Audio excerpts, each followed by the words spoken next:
திமுகவை சேர்ந்த ஒரு பெண் நிர்வாகி காலையில இருந்து பனையூர் அலுவலகத்துக்கு வெளியில போராட்டம் நடத்திட்டு இருக்காங்க. நம்ம எல்லாரும் நியூஸ் சேனல்ல பார்க்குறப்போ திரு விஜய் அவர்களோட கார் வருது.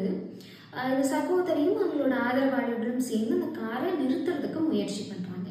ஆனால் அந்த காரும் நிற்காம மூவ் ஆகிக்கிட்டே இருக்கு. அந்த ப்ரெஷர் தாங்க முடியாம இந்த பெண்மணி வந்துட்டு சைட்ல போய் ஓரமா நின்னுறாங்க.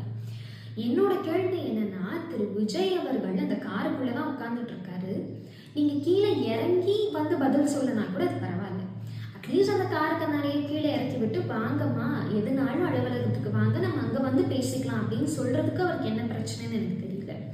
நான் நிறைய இடங்கள்ல பதிவு பண்ணியிருப்பேன், திரு விஜய் அவர்கள் ஒரு மனிதனா இருக்கக்கூட தகுதியற்றவர் அப்படின்னு.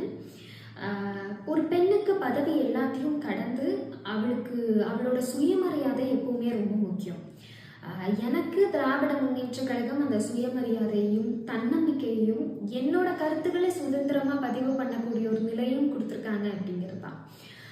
திராவிட முன்னேற்ற கழகத்துல இருக்கிறதுக்கு எனக்கு ரொம்ப சந்தோஷமா இருக்கு. அதை விட எனக்கு நான் இப்போ தமிழக வெற்றி கழகத்துல இல்லை அப்படிங்கிறது அதை விட ஒரு சந்தோஷமான விஷயம். விஜய் அவர்கள் சொல்லியிருந்தாரு இந்த மாதிரி தாவேக்கா ஒரு தூய சக்தி அப்படின்னு சொல்லிட்டு. இப்போ நான் சொல்றேன், திரு விஜய் அவர்கள் தமிழகத்துக்கு ஒரு சாபக்கேடான சக்தி.